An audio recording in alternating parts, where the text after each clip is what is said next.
This KFAN podcast is sponsored by Builders and Remodelers, exclusive Twin Cities provider of Elements Windows. Get the highest quality windows at unmatchable value. Visit buildersandremodelers.com for more details. Meta AI is the personal AI to help you with whatever you need. Plus, it meets you where you are. Not only is Meta AI now an app, but it's also on the apps you already know and love: Facebook, Instagram, WhatsApp, and Messenger. Plus, the Ray-Ban Meta glasses. It's easy to access wherever you are. So whether you're talking or texting, Meta AI is convenient to use throughout your day. Experience Meta's newest AI that's tailored to you by downloading the Meta AI app. Try the Meta AI app today on the Apple App Store and Google Play. Oikos presents 15 Seconds of Strength. Here we go. Steve's got a trunk full of groceries and no one to help him. Oh, that's tough, Jim. Looks like a 5-trip load at least. He grabs the first bag, the second. Bob, it looks like he's trying to do it all in one trip.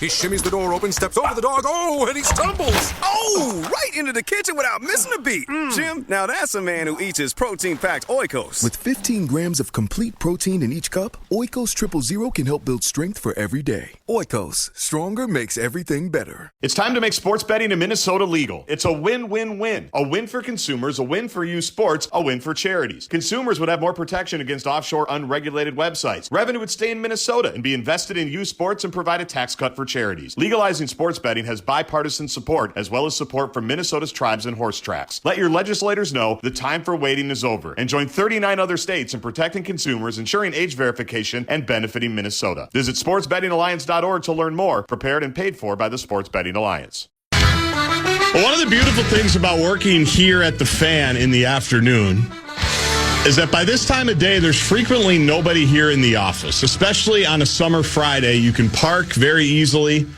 You don't have to walk very far to get into the ramp of the 1600 building.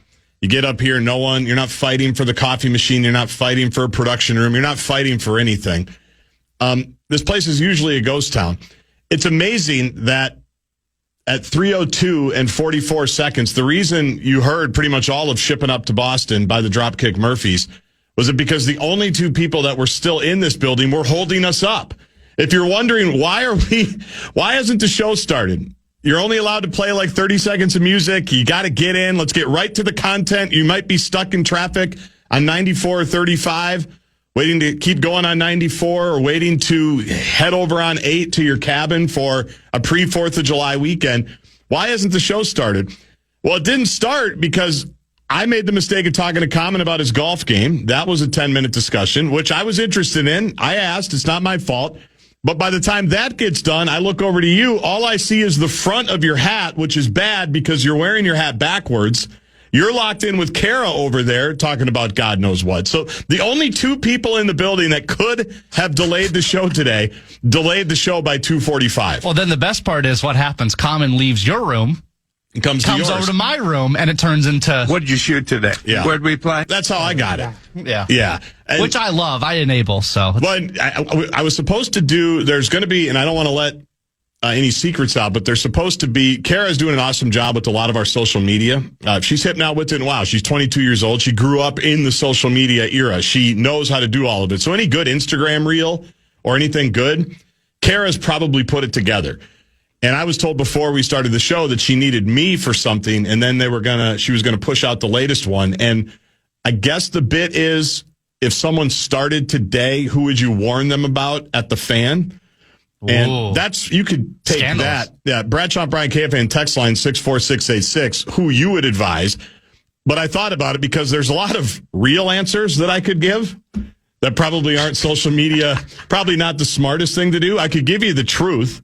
I could give you a laundry list. I could give you specific reasons why, but I'm not going to do that. But my answer ultimately, and this dovetails into why we were 2 minutes late, my answer would be Common. Because Common thrives on fresh blood, because Common has told so many of the same stories that I've been hearing Common stories I started here in September of 2003. So almost 22 years. I've been hearing Common stories. And I remember the guy that was sitting in your chair now, his old producer, Davy Joe Simser, after one particular day where Common was talking about something and he wasn't happy about something and he was down. And I just said, Common seems pretty down today. Like, is Common going to be okay? And the producer said, you just got here, kid. he does this like once a year, where he talks about I'm fourth in the North. I'm not the power trip. I'm not Paul Allen. I'm not big ticket. I'm, just happy daytime job doing all right. But the point is Common thrives on fresh blood. And you, I think, qualify as the fresh blood. You are the most recent generation of people. And you've been here now 5-6 years, right? Mm-hmm. So you qualify as the person who has not grown bored of all the stories yet. And still, I think, feel like some obligation because he is the common man. I probably have to listen to his stories here. This is, one of the legends in the station. Just ask him. I got to listen to the stories. Where the rest of us, after about a decade, you start to know the stories better than he even knows them himself, if that makes sense. I mean... So I'd say watch out for Common, because you're going to get stuck in the break room an hour later than you thought you might. I mean, my advice, the Common vortex is a real thing. If you get caught in it, you're in trouble. I do actually enjoy the stories, believe it or not. Me still. too. Maybe 4 years from now, I might say a different tune, but I do enjoy them. I would say, if I had to answer your question, is I would just, not even say names, I would just say keep your arms to your sides at all times. Yeah. That would be my biggest piece of advice. Protect your sides. Yeah, protect the sides would be my biggest piece of advice. Protect your sides. It can be dangerous here. Now, I did say that my favorite bit that Common does on the golf course, and that's how it all started, I think. My favorite bit that he does on the golf course, and you've played with him enough, he's probably done this to you. I'm not a very good golfer, the fan has learned. I grew up in Edina. I always tell people that in Edina, there's a couple of different families. Well, there's a lot, but there's some that have the full golf country club membership, and then there's some that can only do like pool, tennis, and social. We weren't the golf family. We were on the wrong side of the tracks there, right? Just pool, tennis, maybe a little bit of social. Couldn't swing for the golf. So I'm very poor at golf. I like golf. It's fun. I don't have time to be good. I wish I could practice. I don't. I play in charity events and maybe once a summer with Common, once a summer with some high school buddies, and that's about it.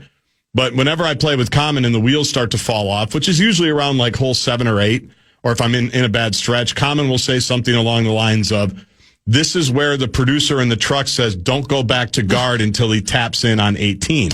That's just a brilliant line.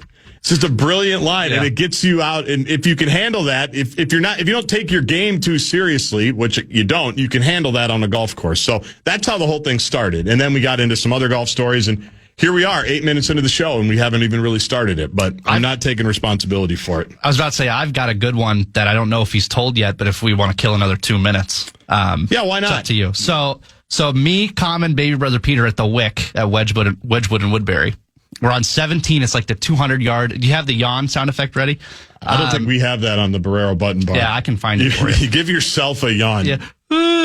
So we're on 17. It's like a 200-yard par 3, and baby brother Peter hits just a beautiful shot, right? Just gorgeous. And the guy behind us, because on that tee, there's other people teeing off, like on a hill above us, goes, man, if you would have holed and won that, I would have given you a drink. Like, I would have bought you a drink. And Common goes, he's not 21, can't get a drink. And it's we move on. So Common tees up, swings, and the ball's not even halfway to the hole, and he just turns on and goes, hey, I'll take a gin and tonic. Because it's right on line for it. Brilliant. Yeah, it just I still laugh about that. You got to have that agility. You got to have that agility. So here's the bit for today. A 2-guest Friday today. Friday regular, Lavelli Neal III will join at 5:30. We'll talk Wolves draft with him. We'll talk Twins with him and who knows what else. And then our buddy Pete Najarian is going to join at 3:30. It's been a while since we've caught up with him. We last had him on the show when the tariffs proposed by President Donald Trump were kind of wreaking havoc on the old stock market. And we wanted to kind of get, Pete's been in the market business, in the finance business, owner of, co-founder of Market Rebellion, longtime CNBC contributor. He's on television all the time. He and his brother do his show now. He's awesome. A former Gopher football player, former NFL football player. We've had him on sporadically over the last couple of years and going to try to make it a more regular thing now. And he's going to kind of give us an update on what's going on in the markets for sure, just in general as we hit the summer. And, there's still some tariff stuff, and there's, obviously politics always affects the market. So we're going to see kind of how things have settled in, because I think they have settled in nicely after the volatility from a couple of months ago. He's going to talk about that. We're going to talk about some football stuff with him as well. We've got a bunch of stuff to get to with our guy, Pete Najarian, at the bottom of this hour. When we come back, though, I do want to talk NBA draft, and not just who the Timberwolves ended up with, because I think both of them are intriguing, but it's past time, and I think we'll try to come up with some solutions for the NBA draft hat problem. What to do about the NBA draft hat problem. Trying to explain the NBA draft, specifically the second round, to a 10-year-old who's trying to keep track of every pick last night, that would be my oldest son, was very difficult.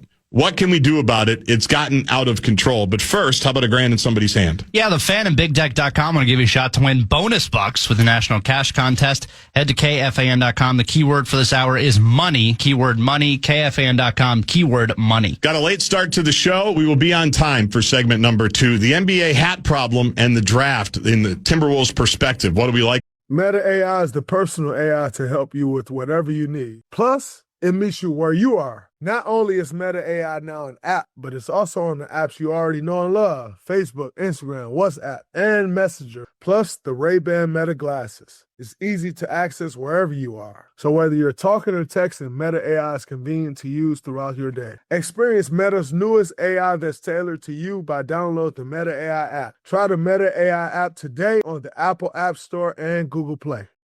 Are you still quoting 30-year-old movies? Have you said cool beans in the past 90 days? Do you think Discover isn't widely accepted? If this sounds like you, you're stuck in the past. Discover is accepted at 99% of places that take credit cards nationwide. And every time you make a purchase with your card, you automatically earn cash back. Welcome to the now. It pays to Discover. Learn more at discover.com/creditcard. Based on the February 2024 Nielsen report. Oikos presents 15 Seconds of Strength. Here we go. Steve's got a trunk full of groceries and no one to help him. Oh, that's tough, Jim. Looks like a 5-trip load at least. He grabs the first bag, the second. Bob, it looks like he's trying to do it all in one trip. He shimmies the door open, steps over the dog. Oh, and he stumbles. Oh, right into the kitchen without missing a beat. Jim, now that's a man who eats his protein-packed Oikos. With 15 grams of complete protein in each cup, Oikos Triple Zero can help build strength for every day. Oikos, stronger makes everything better. It's time to make sports betting in Minnesota legal. It's a win-win-win. A win for consumers, a win for youth sports, a win for charities. Consumers would have more protection against offshore unregulated websites. Revenue would stay in Minnesota and be invested in youth sports and provide a tax cut for charities. Legalizing sports betting has bipartisan support, as well as support from Minnesota's tribes and horse tracks. Let your legislators know the time for waiting is over, and join 39 other states in protecting consumers, ensuring age verification, and benefiting Minnesota. Visit sportsbettingalliance.org to learn more. Prepared and paid for by the Sports Betting Alliance. About it when we... If you want to chime in what's happening with your favorite KFAN shows, you can make your voice heard on the Bradshaw and Bryant KFAN text line. So let us know what you have to say by texting your message to 64686. That is 64686. Standard text message and data rates apply. Gaardsy in for Barreiro one last time today. Thanks again to Russo Radio for filling in yesterday. We've got Lavelli Neal III at 5:30 tonight, and Pete Najarian help us talk stock market and other business-related things coming up in just about 10-15 minutes. Hit the Bradshaw and Bryant KFAN text line 64686 if you'd like. We'll also take talkbacks throughout the show, certainly in the second hour. A couple of topics I want to get into. A couple of different things wreaking havoc on neighborhoods, Brett Blakemore. E-bikes and pickleball. As the summer is now basically completely upon us, right? We're about to hit the 4th of July. Some interesting news stories coming out about both of those in neighborhoods. E-bikes and pickleball. Can't we all just get along? Apparently we cannot. So we're going to spend some time on that.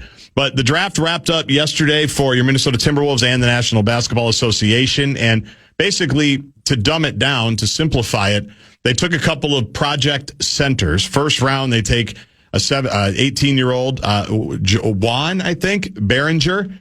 I know Russo was trying to figure it out yesterday, how to exactly pronounce it. He asked Johnny Athletic yesterday. We're going with either Johan or Juan Behringer, not Juan Berenger. And everybody that's a certain age and a Minnesota sports fan made that joke. To talk about the pitcher from the Twins in the 80s and 90s, not him.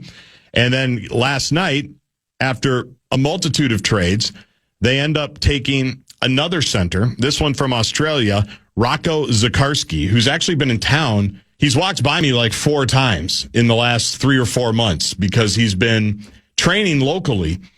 And he's been training, at least one of the spots where he's been training is a spot where my kid does a little bit of basketball. So he's just like pulled up a couple of times.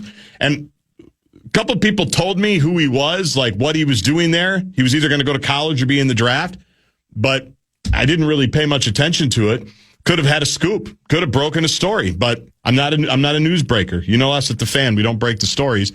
So they end up picking 2 project centers. Behringer is going to be with the big club. Sounds like Zakarski is going to be on a 2-way. We'll spend a lot of time with your favorite team, the Iowa Wolves. Oh, yeah.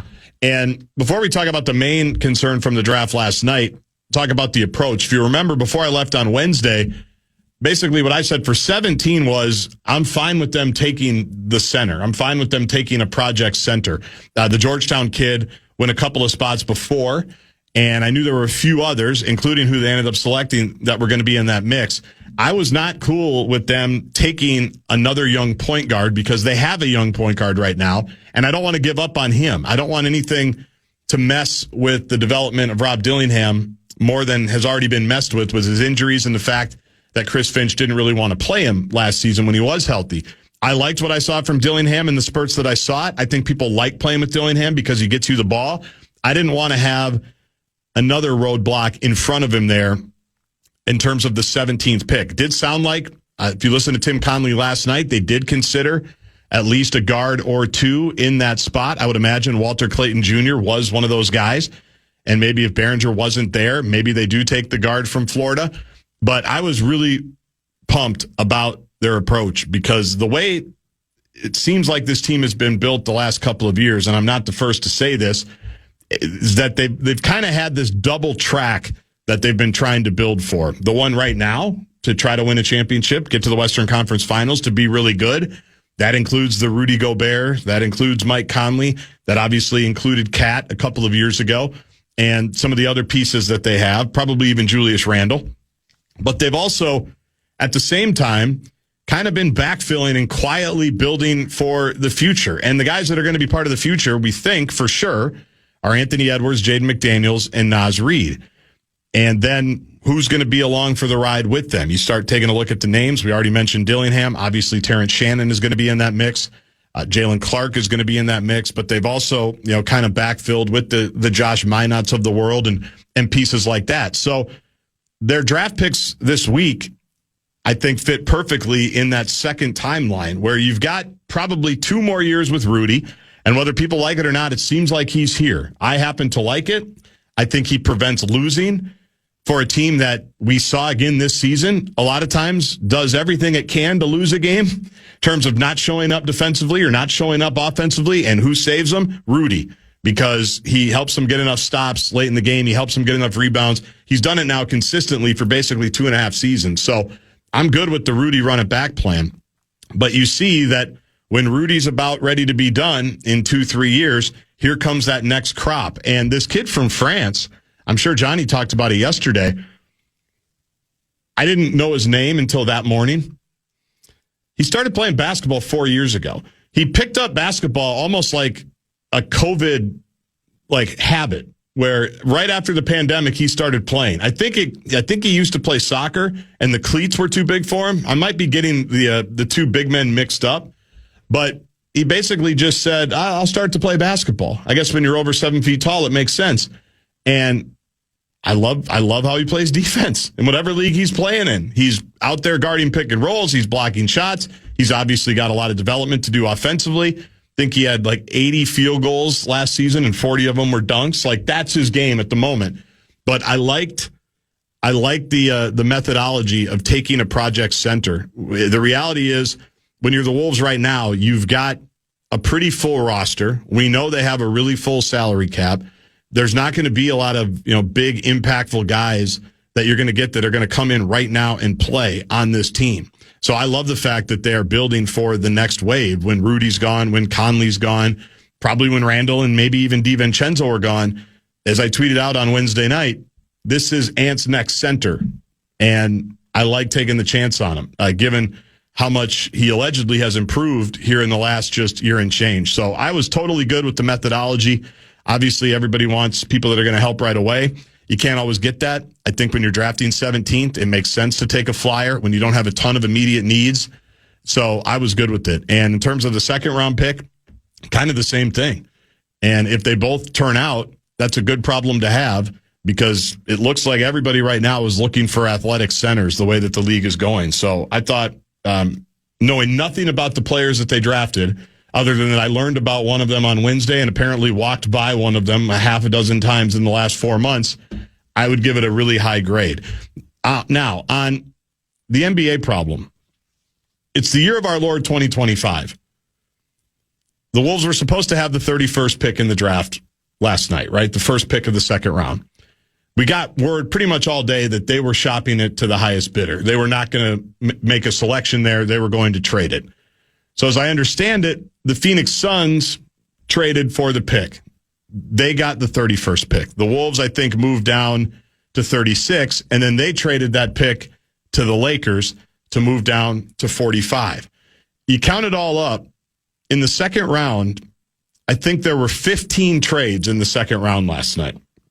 So that means 15 of the people, maybe more, had to go up, had to grab a hat, had to give deputy commissioner guy a hug, and then stand there for the picture that's probably going to be in their high school, their college, and their home office, wherever they live, wearing a hat that they know they're never going to wear again in their entire lives. Why can't we fix the hat problem, Brett? People, I think it's really starting to bother people. Like last night, something called Rasheer Fleming from St. Joseph's was wearing the Timberwolves hat, and he's standing there smiling, and everybody knows he's going to the Phoenix Suns. It can't possibly be this difficult.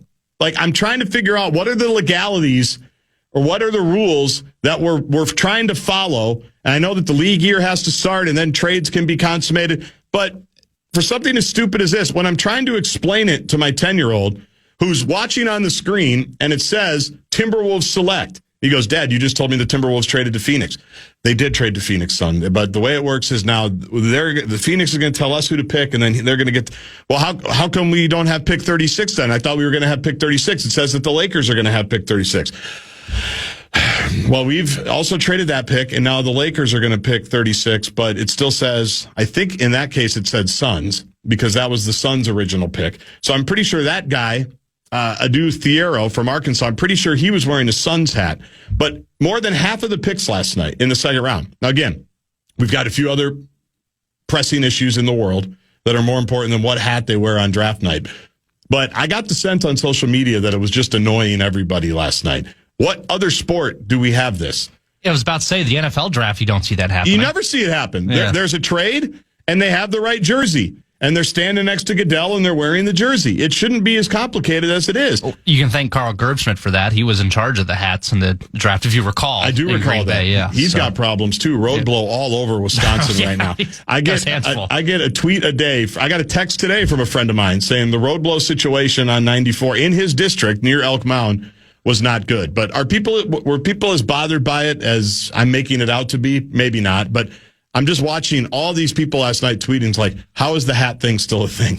How have we not figured out how to solve the hat? Somewhere there's a picture of Ray Allen wearing a Timberwolves hat because we drafted Ray Allen when we traded him to the Milwaukee Bucks for Stephon Marbury. Just, we've come so far in so many different ways. We've made so many good advancements. And yet when Rocco Zakarsky was selected 45th last night, I'm pretty sure he was wearing a Bulls hat. No, that pick had been traded twice. There just has to be a better mechanism in Adam Silver's National Basketball Association. Do they only have a limited amount of hats? Is that the problem? Like, I just don't. They had a whole wall of hats behind Monica McNutt. Yeah. I'm more concerned about how many people look disappointed to be drafted. We're going to get to that. Yeah, that's my We're going to get to that, and probably in the 4 o'clock hour, because there's way too much pouting going on in the green room. They've got to get a handle on that, but I don't know how they do that because the entitlement starts early now. The entitlement is starting earlier and earlier and earlier, and we've got one top 5 pick, I think, that might not even show up. So more on that in the second hour of the show. When we come back, though, we're going to switch gears a little bit. Our old buddy Pete Najarian is going to join, talk a little stock market with him, talk some business with him, talk some football with him, see what else is on his mind. Pete Najarian will join when we. Meta AI is the personal AI to help you with whatever you need. Plus, it meets you where you are. Not only is Meta AI now an app, but it's also on the apps you already know and love: Facebook, Instagram, WhatsApp, and Messenger, plus the Ray-Ban Meta glasses. It's easy to access wherever you are. So whether you're talking or texting, Meta AI is convenient to use throughout your day. Experience Meta's newest AI that's tailored to you by downloading the Meta AI app. Try the Meta AI app today on the Apple App Store and Google Play. Are you still quoting 30-year-old movies? Have you said cool beans in the past 90 days? Do you think Discover isn't widely accepted?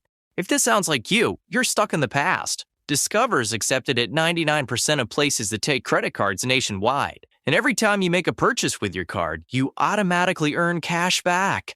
Welcome to the now. It pays to Discover. Learn more at discover.com/creditcard, based on the February 2024 Nielsen report. Oikos presents 15 Seconds of Strength. Here we go. Steve's got a trunk full of groceries and no one to help him. Oh, that's tough, Jim. Looks like a 5-trip load at least. He grabs the first bag, the second. Bob, it looks like he's trying to do it all in one trip. He shimmies the door open, steps over the dog. Oh, and he stumbles. Oh, right into the kitchen without missing a beat. Jim, now that's a man who eats his protein-packed Oikos. With 15 grams of complete protein in each cup, Oikos Triple Zero can help build strength for every day. Oikos, stronger makes everything better. It's time to make sports betting in Minnesota legal. It's a win-win-win. A win for consumers, a win for youth sports, a win for charities. Consumers would have more protection against offshore unregulated websites. Revenue would stay in Minnesota and be invested in youth sports and provide a tax cut for charities. Legalizing sports betting has bipartisan support, as well as support from Minnesota's tribes and horse tracks. Let your legislators know the time for waiting is over, and join 39 other states in protecting consumers, ensuring age verification, and benefiting Minnesota. Visit sportsbettingalliance.org to learn more. Prepared and paid for by the Sports Betting Alliance.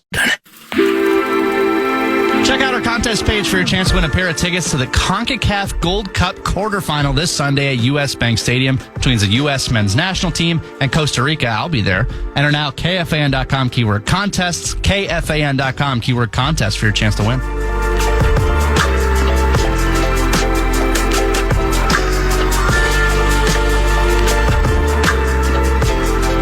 He's the co-founder of Market Rebellion with his brother John. I used to watch him pretty much daily on CNBC back in the day. Even when he was back, I think, going up against our show, he would still be on in the studio. Does a lot of college football commentary as well over the years.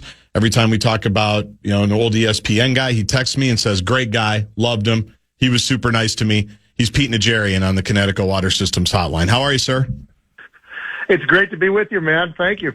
You are a devoted hat wearer like I am. Right before you jumped on, I can't for the life of me figure out why the NBA can't fix their NBA draft hat problem, where all these poor kids, they're just trying to have their moment, Pete, and they're wearing hats of a team that they're never going to play for. And multiple people hit the Bradshaw and Brian KFAN text line, including one from 605. What up, South Dakota, saying, my 10-year-old and I had the exact same conversation with the draft hats. If you're trying to educate your son or daughter on the NBA draft, it gets really problematic because they can't figure out the right hats. This is why I wanted you on. It's a huge problem. How's that affected the stock market, would you say? Do you think that has anything to do with the NASDAQ dipping a little bit after record highs today, the hat problem?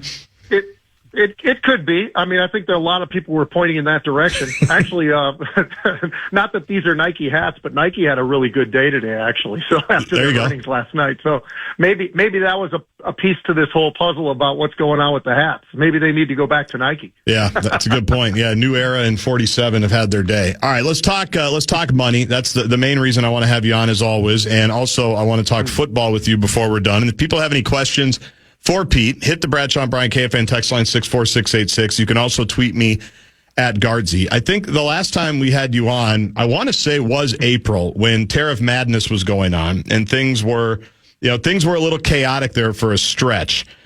Seems like everybody's come out of that okay in terms of the market, and now we're at a much better place than we were 2 or 3 months ago. So I'm kind of open-ended, kind of compare and contrast where we were then to where we are now with what seems to be in a pretty good spot here as we close on a Friday. Yeah, I'll tell you, it absolutely, you're right. And it goes back to that Liberation Day, as it was called on April 2nd, when we decided that we were going to attack, I don't know, it was 150 countries or something like that with tariffs.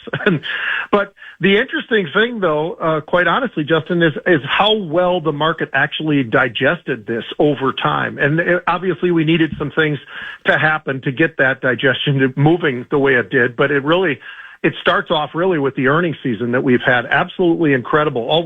They go out and they give us all these surveys that happen, and they only talk to 1,000 people somewhere in Connecticut, and they tell us about how things are terrible. Well, I don't think that's the best way to analyze what's going on around the rest of the country, to be honest with you. And I think when we see the earnings that these various companies put out, it was absolutely spectacular. It always starts with the financials. It moved over to technology, then it moved to the semiconductors, and it goes to the next and the next and the next. And shoot, even Nike just yesterday had their big beat. So I think that's what people really have to understand about the markets, is that it'll get hit, but there are a lot of different reasons why it can come back pretty quickly. Obviously, we brought up that whole concept of this 90-day pause that everybody was looking for, and right. Bonds were getting crushed, stocks were getting crushed, everything was getting absolutely hammered.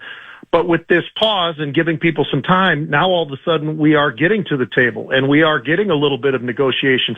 It's not, and when I say a little bit, it is a little bit. But the biggest of the big is China, and it looks like we've got ourselves into a position, at least right now, that there could be some trade agreements that come out of that. And then they even threw out a little bit more today, saying there's probably 10 more countries where we think the trade agreements are going to actually start to kick in. So that kind of news puts us into a spot where we had a great week already, and at one point we were up over 500 points, but then there was the news that the president was a little bit ticked off at Canada, so that gave us a little bit of a move to the downside, but we reacted very rapidly again and actually finished. We weren't at the highs of the day, but in some cases we were. I mean, we came back once again, and it depends if you're looking at the Dow or the NASDAQ or the S&P 500, but we did bounce back very quickly. I'm trying to figure out the best way to ask this, because we've talked about just the volatility of, when Trump did the Liberation Day, like it was a bleep show there for a minute, right? And then then things kind of settle in, something happens, something kind of changes, everybody pauses, everybody breathes, and then everything just kind of finds its level. I'm curious, is there like a tell? There was the whole, the whole taco controversy from a couple of months ago, like Trump always chickens out was the acronym, right? And so if he says something crazy, like just relax, everybody chill. Mm-hmm. We'll see what actually happens, and then we'll all react. You always say, we don't trade the markets we want, we trade the markets we have. Let's figure out, is there a tell or is there a way? And I don't mean to make this just about Trump. In this case, I am, but just historically, where when people anticipate things happening, the market kind of reacts, and then everybody kind of chills and water finds its level. Is there a tell with some of these things here recently where you can say, let's not assume the worst, let's just see how everything comes out? Does that make sense? I know it's a really random, long question, but does that make sense? Because everybody goes crazy now, one way or the other, every single day, and I just don't think that's a healthy place to be. No, you're exactly right. And I think all you've got to do right now is take a look at what the markets have done since that April 2nd date. Obviously, there was a huge sell-off. That was painful as all get out. Everybody knows that. But you have to have that Warren Buffett mentality, right? I mean, when there's blood in the streets, that's an opportunity. And that's exactly what things looked like, quite frankly, because there was no way we were going to get all of that done at the pace that people would have liked. And that the fact that we've had a 90-day pause, it's actually going to be longer than that 90-day pause that was thrown out there. But in terms of the president stepping down, I think he wants to come in there big and bold and go and just really hammer it out there that this is what's got to happen, knowing that he's going to have to negotiate. And I think that those negotiations, specifically with the ones that we're talking about with China, where we've had negotiations in multiple foreign countries, and now it looks like with Bessent talking about what's been going on most recently, it looks like there is room to make something happen. And, is it exactly what the president wanted? Probably not. There's a give and a take to the whole negotiation process. But he is a pretty bold guy. He throws things out there in a big, very awkward sort of a way. But it seems to me that so far that method has been working pretty well for him. And I think that this probably plays out pretty nicely, because the reality is those 180 countries or whatever the number was, that was way too much to bite. That was way too much to bite. But I don't think we should even expect for all those countries to come to the table. I think that the most important part is 15 or 20 countries that really the tariffs are pretty ridiculous. And I think anybody who looks at that, quite honestly, Justin, would look at it and say, well, why is it that we've got these tariffs? What is that? Why has that been going on for so long, and why hasn't anybody else ever stepped up? And I think a lot of people didn't have the guts or whatever you want to call it to do that. But this president is doing that. And I think he's going to end up finishing this thing pretty nicely when it's all said and done. Bessent is Treasury Secretary Scott Bessent that Pete Najarian is talking about, said today Washington hopes to wrap up trade talks with more than a dozen nations by the start of September. So that had a lot to do with some of the good news we got there today. Does what happened in the Middle East here recently, how does that affect things, if anything, or in what sectors does it, as you're kind of watching how everything goes? Well, I think everybody's expectation would have been to watch crude oil. That's always something that, when you're talking about the Middle East, that's a huge piece to the puzzle, and that's something that we've been watching. The interesting part about it is the fact that it had come down so rapidly from where it was. I think a lot of the expectations would have been, well, if we're going to have this major sort of an issue going on here, conflict, however you want to define it, of war, whatever, what's going to happen with oil? And I think the interesting part is the direction in which oil did turn, and it turned to the downside. I think expectations were, are we going to get back towards $90 oil again or something like that because of this? And that's not at all what's happened. So the markets, I think, can sniff certain things out pretty rapidly, quite honestly, Justin. It's absolutely amazing.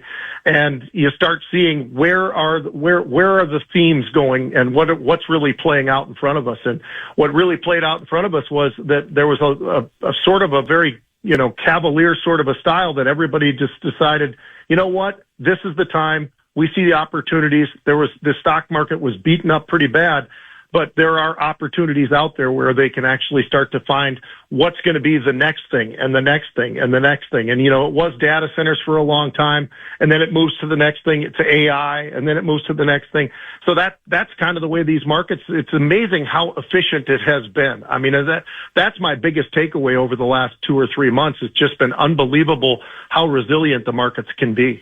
You mentioned Warren Buffett. I know that's your guy. And since we last spoke, he announced that he's stepping away as CEO of Berkshire Hathaway, his bit. When I did commercials for Omaha, one of your favorite towns, one of the breweries that we had to frequent was right across the street from his office there. Just in the middle of the country, just a nondescript little spot right there. But he's stepping down. So I'm curious, you always bring him up. Give us your background with him, being aware of him, and why he does seem to be a guy that you love talking about and love listening to.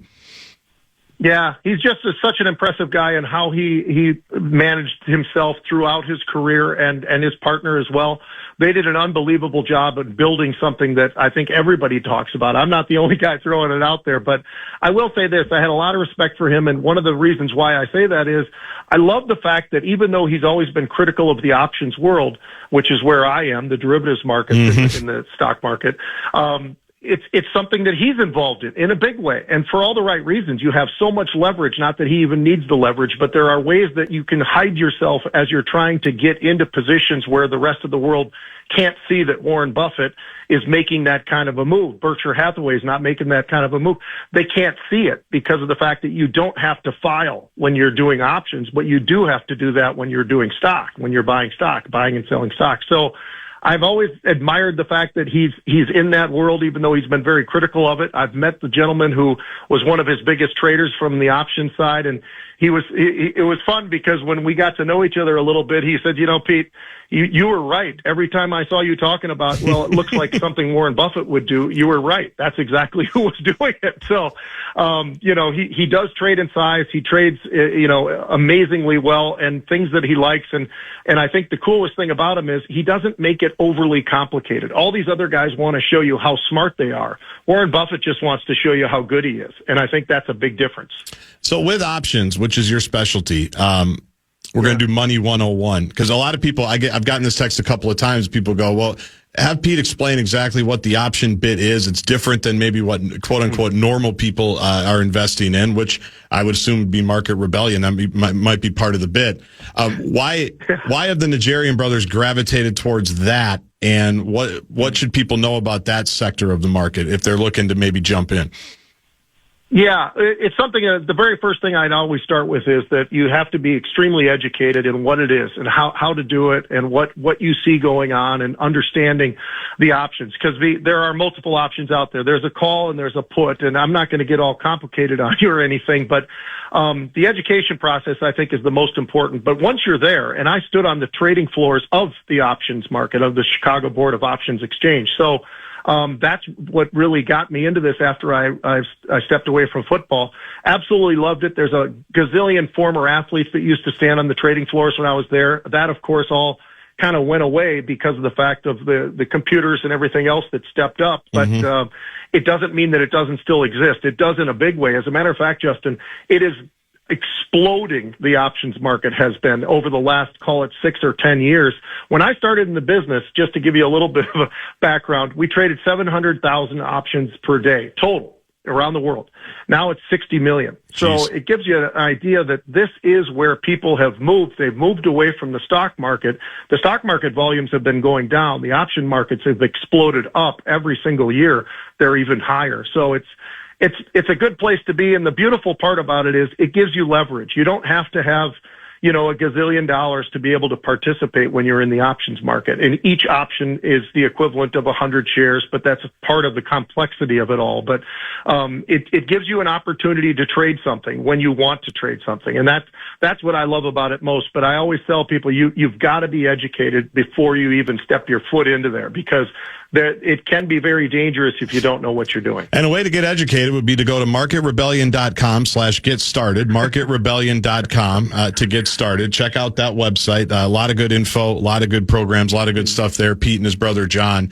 Speaking of being educated, we're like 4 or 5 days away, and college athletes have been getting money now for the last couple of years legally. You played in the 80s, so I know you can probably tell me some stories from your days of how things used to go. I saw yesterday and was actually talking with a university official yesterday at a deal that PayPal is basically the official payroll now for Big Ten and SEC teams, and all these revenue sharing contracts and financial stuff that we're reading about. The players, I think, are going to basically get paid through their PayPal account. I don't know if it's every other week, like a paycheck or whatever it is. So as we enter into this new world, if one of the coaches called you or one of the ADs called you, and I know they have, and they said, what's your advice for our players now that they're getting all this money? They're pretty much professional athletes at a young age. We only have about 5 minutes left in the segment, which probably isn't enough for all your advice, but where would you start with how different things are and the problems that they're going to have now, or issues that they're going to have to come with all this money coming in?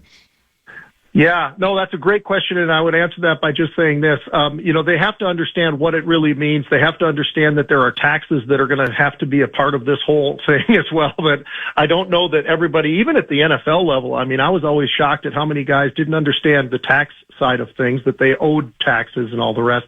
So that's another thing where I think there should be at every school, and I don't know that they do this, but they should have some education for those folks that have this NIL money, because it's great, it's wonderful, but at the same time, it's something that, they obviously have to keep track of this whole thing to understand how to do things the right way and not really blow all their money and all the rest of it. Just like becoming a pro athlete, but these guys are 17, 18 years old, so that makes it even that much more difficult, and they're probably not educated well enough. So it's one thing that I would definitely say that every school needs to do that, and they need to at least educate them. They can't tell them what they can or can't do with their money, but they certainly could tell them what that means when they're getting these checks and understand that whole process. So I think it's a really interesting part of what we're seeing. And let's be honest, college sports now has become pro sports. You've got the portal, that's free agency, and you've got the NIL, that's the money. So that's the direction that we've taken. And I'll tell you what, it is amazing just to see how much money is involved in this thing already. And you know all about it. I know you do. But when you look, the one thing that I'm not happy about is, I've always said this, and it's just like for the NFL. The NFL did a great job by doing one thing that was very, very important, which I think is putting a cap on things, right? They have a salary cap in the NFL. I think that's what makes the NFL the dominant of all the leagues out there because of that. And others should probably follow, but they really don't. So I think that the reality is, in college sports, they've got to have something figured out. I don't know how they implement it. I'm not good at that side of it, but the fact that Michigan, for instance, can raise maybe $50 million, how much can we raise at the University of Minnesota? I think it's a far less number, right? So why is that okay? I think there's got to be something to kind of build that up so that there's something that gives a little bit more equality for everybody. And I think that's one of the things that's bothered me about NIL. I love the fact that these guys are getting money. They probably deserve it. But the reality is, do they know what they're doing with it? And there's a lot of different factors there. And, it's amazing to see how much money is flowing as we're just watching over the last couple of months. And that decision not too long ago for the $20.5 million, I think it is, for a year. Those are big numbers, but those numbers are going to get even bigger when you talk about some of these different, I'll call them franchises, but they're universities.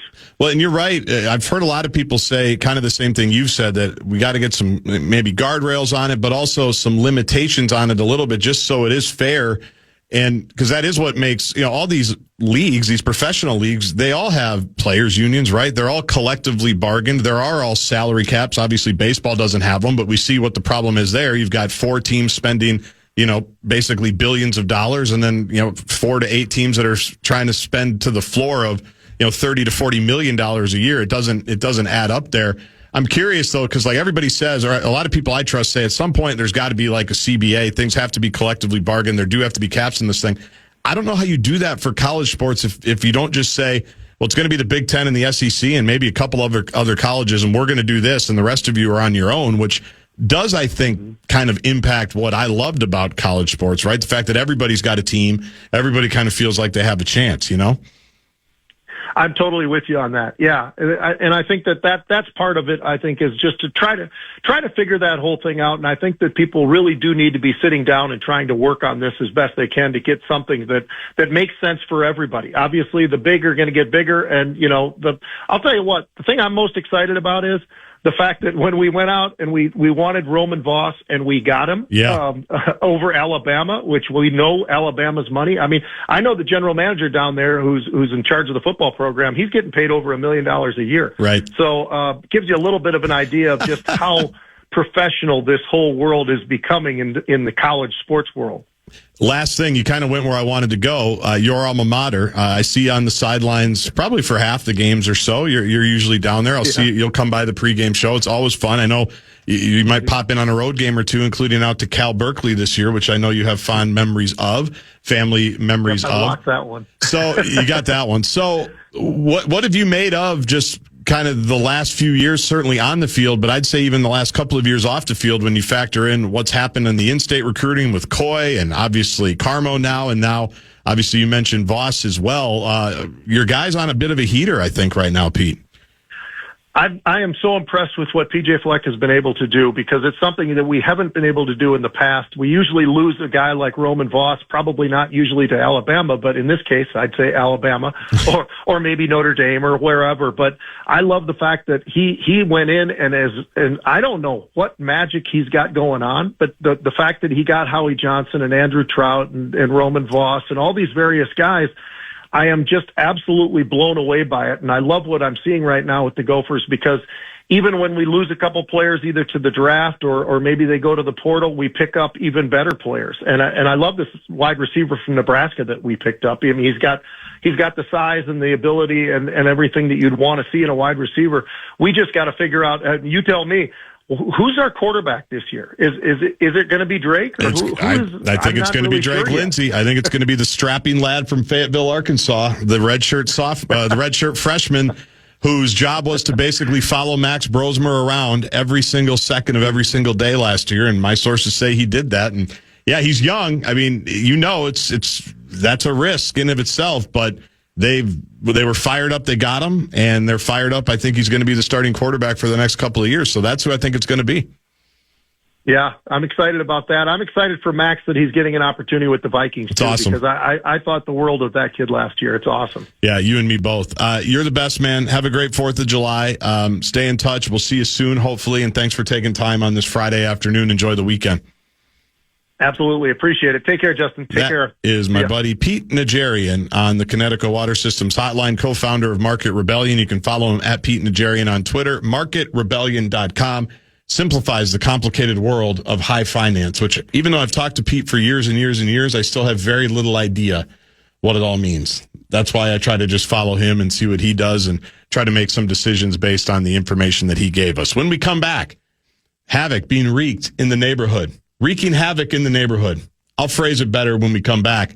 Pickleball, e-bikes, neighborhood tears. What's going on? It's time to make sports betting in Minnesota legal. It's a win-win-win. A win for consumers, a win for youth sports, a win for charities. Consumers would have more protection against offshore unregulated websites. Revenue would stay in Minnesota and be invested in youth sports and provide a tax cut for charities. Legalizing sports betting has bipartisan support as well as support from Minnesota's tribes and horse tracks. Let your legislators know the time for waiting is over and join 39 other states in protecting consumers, ensuring age verification, and benefiting Minnesota. Visit sportsbettingalliance.org to learn more. Prepared and paid for by the Sports Betting Alliance.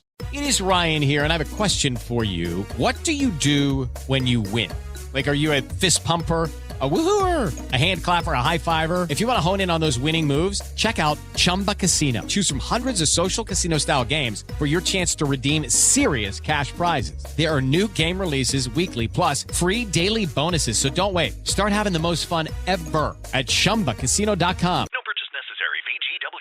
Where prohibited by law. 21 plus. Terms and conditions apply.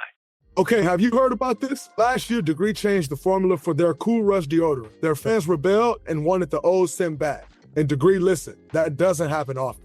They admitted that they effed up and are bringing the original Cool Rush scent back. And it's exactly how you remember it. Cool, crisp, and fresh. There's a reason it's the #1 men's antiperspirant. And it's back in Walmart, Target, and other stores for under $4. So try it and see what the fuss is about. Head to your local stores to try the OG Cool Rush for yourself. This episode is brought to you by Navy Federal Credit Union.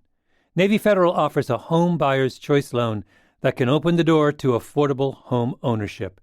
Because the home buyer's choice loan has no down payment options available, which means you don't have to wait years to save. Plus, you may be able to lower your rate in the future without refinancing with their no refi rate drop. Learn more at NavyFederal.org. Navy Federal Credit Union. Terms and conditions apply. Equal housing lender. Loans subject to approval and eligibility requirements. Learn more at NavyFederal.org.